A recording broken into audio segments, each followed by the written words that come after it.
state of Manila and POGOs post-pandemic. Is Manila the place to be to run your B2B and B2C company?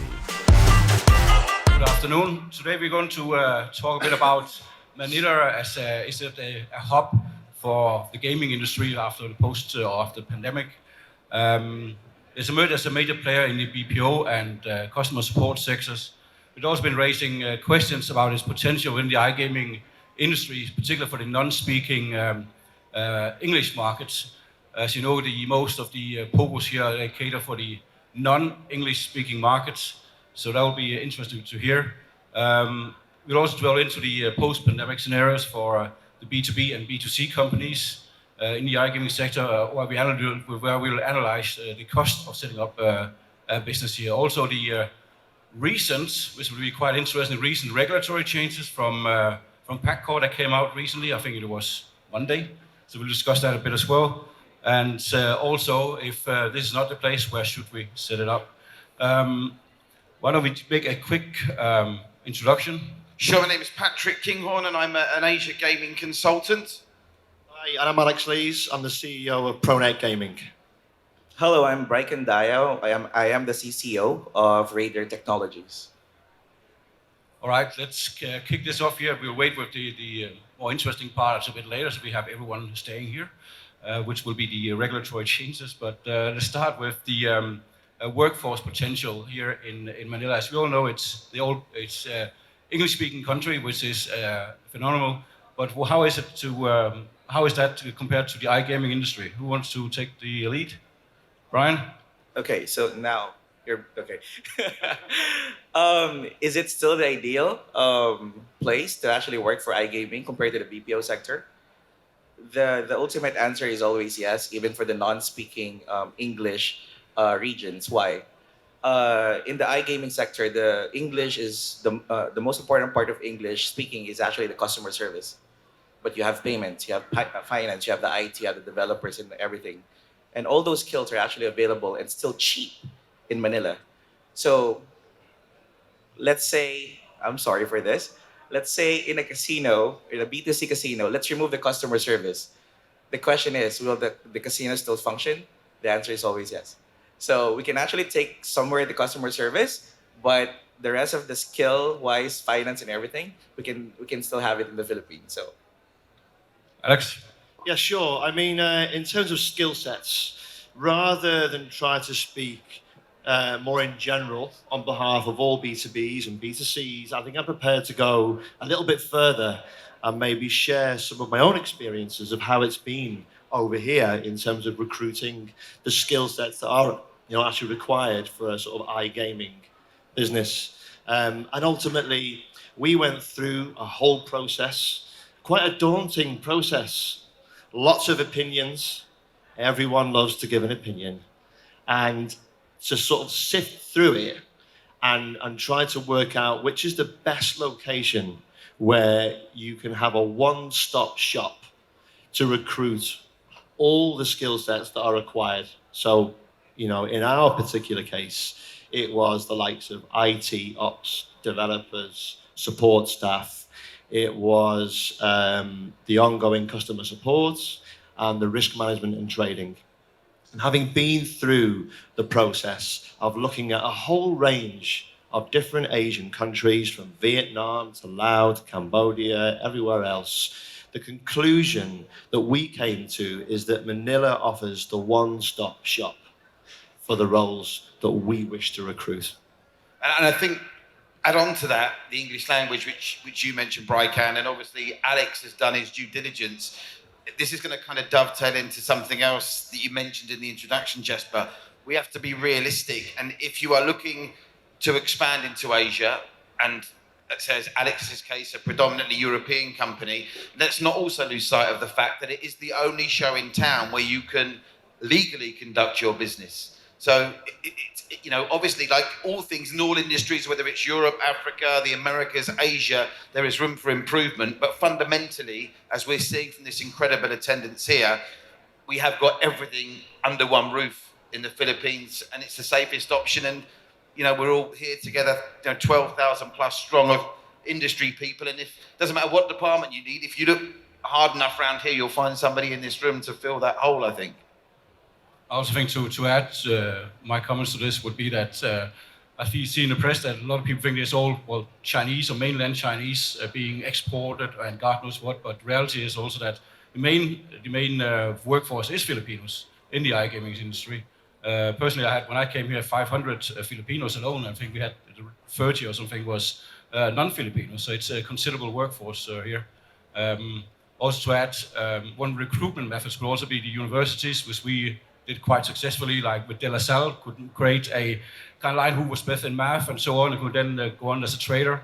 And also that worked quite efficiently. So we actually worked together with the local schools here and so on.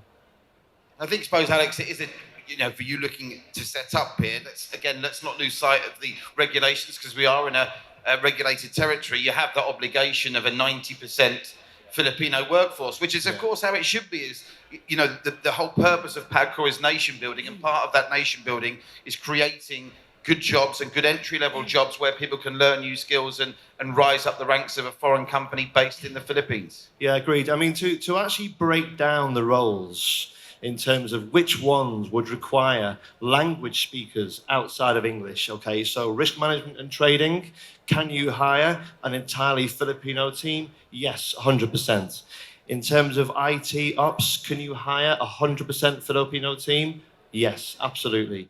The only area where it's slightly more tricky, particularly if you're a B2C, and you're targeting a specific market, obviously outside of the Philippines, to adhere to that 90% rule is probably the more difficult point.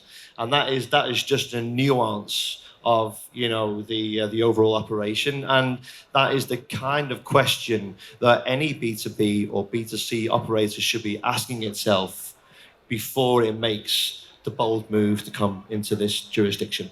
And while we're at it now, we also have to consider the cost of creating or of doing business here in the Philippines. Like there's a lot of obviously cost. If you take away the regulatory environment and the cost associated with that, how do you see the cost of setting up operations here, be it for office, IT servers, you name it? Having an experience with the Cambodian market as well, and working there for a brief time, I was able to compare the office spaces rents and everything, and I have to be honest with you that Cambodia will be cheaper than the Philippines. But not the problem with Cambodia, but the challenge for Cambodia is actually the manpower, which compensates the Philippines. So it's more of like, what do you want, a cheaper space or a cheaper manpower? That's where the discussion comes in. Because I've experienced both. I have to be honest, the spaces here and the things that you need to pay, they are more challenging, but it compensates for the manpower and the quality of manpower you will get. Yeah, I mean, actually, what I would say on that one is, ultimately, yes, are there other locations in Asia which could be cheaper, perhaps? But I do think there's a degree of looking at the Philippines, in particular, as almost reassuringly expensive. In that sense, you can get the skill sets over here. And it's the same when you're looking at any other location in terms of development, looking at the likes of Bulgaria, for example, there is a bit of a premium to be paid. And the same also applies to the fact that it's the only nation in the Asian region which has a long-term regulatory regime. It carries that gravitas and robustness.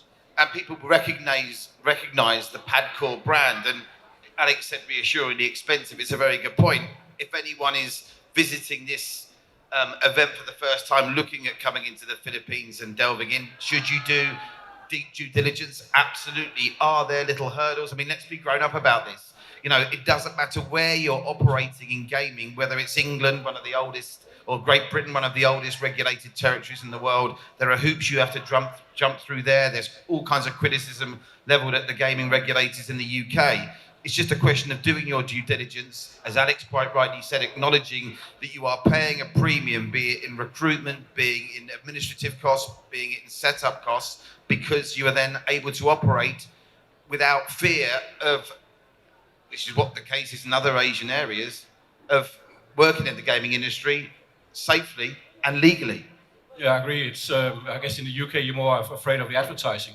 First of all, you get slapped. And with the a fine. UKGC. And Yeah, because UKGC. I mean, listen, and we joke about it. It's a serious point. Like, obviously, Packer under Chairman Tenko have made giant strides. I know you're going to talk about that new regulatory framework, which again, let's have a grown-up conversation. They've had problems in the past with POGOs. There's a stigma attached to them. They're making strides. It's clearly not going to be overnight, but we'll touch on the regulation towards that. But in Britain, as Alex will know firsthand experience, the operators there are tearing their hair out because it's almost becoming unworkable what they're handing down the English gaming regulators. So everywhere has its challenges, and the Absolutely. Philippines is no different. I think that will directly lead us to the next one, where I'll just quote a bit here from what the latest news is on the evolving regulatory landscape and new fees, which has been announced. It's not on the PACCOR website yet, but this is at least what I have, is that... Is this an exclusive you're giving everybody, Jesper? It's authorized capital stock should now be at 100 million pesos, which is equivalent to 1.65 million euros, versus 50K before. So that's quite a rise, where 25% must be paid up front.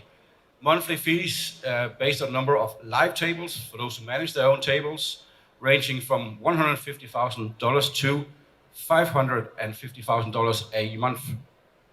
And lastly, 2% of gross gaming revenues, or GGR, total bets minus total payouts. And if they're not paid, they will be slapped with a 12% interest per annum. I'm not sure how that technically be enforced yet, as there's no auditing platform yet, which is required by law. So I'm not sure how that's going to be enforced yet, but let's see. So yeah, it's been quite steep in terms of the fees going up. But also said about, for instance, if you compare to the UK, where you slap like one day after another with higher fees than you can see here. What's your opinion around it? Well, the reason for the higher fees is quite simple. Again, let's be all be grown up about it. They've had problems with the POGOs, and these higher fees are trying to discourage the cowboy operators that are using the POGO license or the POGO brand name to conduct other illicit activities, which, never mind the Philippines, we don't want it anywhere in the world, whether it be, love scams, crypto scams. There's no place for that in the gaming industry. And part of these higher fees that might make people wince is to say, we're not going to stand for people getting a POGO license and using it in other areas. If you're going to operate, there's a premium on it. And in return, as you'll know, Jesper, PACCOR have come out. They've already cancelled one license. I think there's 16 service provider licenses have been suspended. And as we sit here now, every current POGO operator is under probation. And the time frame for everyone to reapply, which they now must do, I think it's mid-July to mid-September. So they're giving themselves a 2-month window to get the 30-something, I think 34 POGO licenses that remain to all reset and start from scratch. And I suppose you could argue with those fees, something's got to pay for that mechanism, and that's obviously what those new fees are going to do. I think that what we saw last time when there was a switch from CESA, which where a lot of companies at Makati had, and into PACCOR, where we saw that a lot of operators who were here legally before was suddenly illegal overnight because they had no chance of paying that fee. But obviously they wanted to continue because otherwise they couldn't make any profits. But that's a good point, actually, whether they have to follow up, obviously, and eradicate the people that just decide to opt out completely, which has also been a problem here. But the trouble is, you'll know this, Alex, as somebody that's obviously on the operational side of the fence. No operator's ever turned around to a regulator and said, oh, that's cracking value for money. Ultimately, market forces will determine and kind of find a middle ground in the end, won't they? Yeah, I mean, agreed. Those sorts of fees, I think if they were actually announced in the absence of any action whatsoever on the current POGOs, that would be uncomfortable. But obviously, for those of you who attended the keynote speech from Chairman Tenko yesterday, quite clearly, this represents now a new era at PACCOR. A new era to sort of reinvigorate the market, and therefore charging fees that are more representative, I guess, of other regulated jurisdictions, I would say is probably warranted and something that should be of great reassurance to those operators and B2B providers who wish to do things in the correct way. Yeah, I mean, one of his great quotes yesterday was, the first half of solving a problem is acknowledging there's a problem. Absolutely. And they've acknowledged it, and the proof's in the pudding. They've already suspended some licenses. There's been some well-documented raids. The chairman is just over 6 months into his tenure. And now I'm sure by his own admission, the hard work will start. And it will be fascinating to see what we're talking about this time next year. I personally believe we'll be talking about a brighter, a long-term future for not just the gaming industry, but specifically the POGOs, which have attracted all that negative publicity. It sounds to me as if the first invoice has landed on someone's desk over there, actually, but there we go. That's right. Brian, any comments? For me, like, this is already final, or is still in the discussion from the Senate? It was approved, so that's. It was already approved. Yeah, but wow. It can be quite. Well, after it can be for established POGOs here, it can be okay, but for new companies like we have perhaps in the audience today, it might be a bit more difficult to get into a market like that, where they already have a license valid in Europe, for instance. Definitely, that's where the probationary comes in. This is a good news actually for the big players because they can sustain their operations.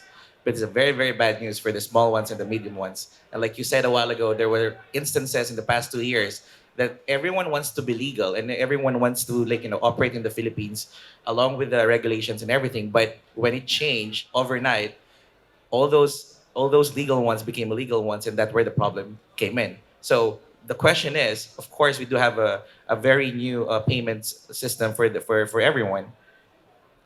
How effective can it be when it comes to the auditing? Because again, we can change all the things that we want. We can be legal all the things with all the companies, but at the end of the day, how can we actually audit the non-legal ones so that we can avoid these issues and stigma, like were mentioned before? Because the stigma comes in from the illegal ones, not the legal ones. That's a fact. So that's where I'm in with this one, and I hope when it's final and everything, the audit, I hope it's seamless. Hoping for Mr. Tanko's management. So I remember I was sitting in Packo's office about 2 months ago, and I was also said to all the directors there that it was there's nothing worse than an unlicensed operator for the licensed operator out here, because it's very, very hard for them to compete. That means there's a lot of battle going on between them. You can see that, all right, it can also be internal between whatever phase in the country they might have, but that's one of the things that needs to get rid of. They need to find that balance in order to get everyone in, be it on a ladder, I don't know, but there needs to be some kind of a function where you can get in as SMB, for instance, right, who already has a license, instead of going up and pay this up front. And I think that's one of the main challenges going around there. Yeah, agreed. I mean, I think, as you just said, if they manage to resolve any issues around auditing, and if there's any technology that can be implemented, which I think is what was alluded to yesterday, then that is of reassurance, because there can be no way that the market can run whereby you're punished for doing the right thing. That just cannot happen. It's not palatable, and I simply would and cannot believe that will be the aims of PAGCOR here. But I guess the proof's in the pudding, really, ultimately. Let's see what happens over the next couple of months. Let's see how many more entrants there are into the market with the new fees, who, with operators and companies who are convinced by the actions and positive steps that will be taken by PAGCOR. It's interesting, though, isn't it? Gaming is that unique industry where everyone's always complaining about the charges, and as the guys have said, they're probably rightly complaining about those if it's not policed properly. It would just be great for you not in India, where overnight, I mean, this is the irony about India, it actually affects not so much, there are no legal gaming operators in India, but targeting the fantasy and where that sort of grey line merges from fantasy leagues and dream players to actual real gaming, overnight 28% GST. And of course, I had people contacting me, gaming people that are looking at India. God, I can't believe it, they're 28%. Of course, the irony there is no regulated market, it's all grey market, so the grey market operators are celebrating, because it actually affects the gateway product, if you like, to real gaming in the fantasy sport. So it's very difficult, and I think governments, and again, Alex, I mean, you've got superb experience in the UK market. They've traditionally been slow off the mark. I mean, you look at what Victor Chandler did with the abolition of betting tax and sort of railroaded them into that. It's never been an easy marriage, has it, the gaming industry, and finding the right tax point for it? And this is actually what's interesting about the debate around the introduction of new and higher fees, not just in the Philippines, but in other regulated markets. But then when I look a bit closer to home in the UK, and the UK seems to be consistently put on this pedestal as the beacon of stability in regulation, and yet the rates have also risen there, and the conditions have also become more difficult. So, I mean, I wouldn't suggest that what is happening in this part of the world, or in LATAM, of course, in the likes of Brazil, which is still very much up for debate. I don't really think that the levers in the end are that different, in my view. I mean, the money, just to put this into context as well, Alex would have a better idea. Not that his company are engaging in it, of course, but the money that UK gambling companies are spending on political lobbying now, I mean, eye-watering amounts, Alex, aren't they? I mean, the political lobbyists inside the corridors of power in the UK. I mean, astonishing figures. Just to make a general note about the industry and how it is received here in Philippines, is that amongst the general population or public, it's very bad. So there's only a few players in general that's bad who's making all these bad news in the newspapers. I even know in the village where I live in, if they have a nice car, that's a POGO, and it's reckless driving and God knows what. It has a very, very, very bad image. And I think that's also one of the things that you need to consider when you come here. It's not everyone who's looking as well. All right, if you have an office space, okay, you might need to pay more because you're a POGO, because it could be very bad. It could be human trafficking, it could be whatever. But in reality, it's much, much less. Here's the reputation here. It's also something I think we need to change. Looking apart from all of this, I know we have a few minutes left here now. Alternatives to the Philippines, in case that you don't want to come here, you don't have the cash to set up a business here. What will you do? You talk, Brian. Sorry, Brian, you talk about Cambodia. That's where I'm going. Of course, I have a bias. It's still going to be Philippines. But when it comes to the business side of things and the costing, Cambodia is actually option number 2 for me, just to be realistic as well. But then again, there are a lot of change of regulations for Curacao as well, Curacao and Brazil. So, we will never know who's going to be the cheapest way to actually operate things for iGaming. But they've had problems there as well in Cambodia. I mean, they've built literally designated cities and towns for gaming, and they have had, no stigmas attached, but let's be brutally honest about it. They've had problems with rogue Chinese elements there as well that have spoilt the party. Yeah. I mean, you talk about alternatives, and when we started this conversation, the reality is it's almost like Tina. There is no alternative. There's been talk about Malaysia forever, going down the POGOs route. The only surprise for me, having been in Asia for 15 years, and obviously the outside world of the ASEAN community in particular, seeing the revenues generated by PAGCOR and the Philippines approach, it's incredible. Here we are in 2023 that no one's taken a copy and paste approach. And obviously the initial focus on all these new emerging territories is on the casino resorts rather than regulating the online part of the business. And it'll be interesting to see if that priority changes and anyone picks up the PAGCOR model post-COVID to create, in many cases, much needed tax dollars. I'm just going to stop you. We only have 1.5 minutes left. So one final question to you all, conclusion-wise. Looking in the crystal ball, where are we in 5 years from now? 2 years, I'm still in the Philippines. From an industry point of view? No, because I have to give chance to the government, to the new management, to change or update whatever needs to be updated, learn from past mistakes. And 2 years is a good time frame. After that, I'm gonna decide on am I going to stay in the operation in the Philippines or elsewhere?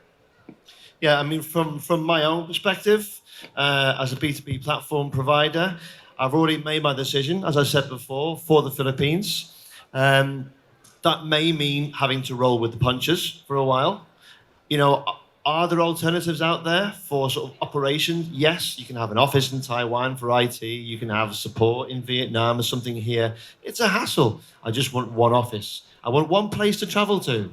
That is the reality. In terms of licensing alternatives, clearly the Isle of Man is also one as well to be had. It's quite a robust license.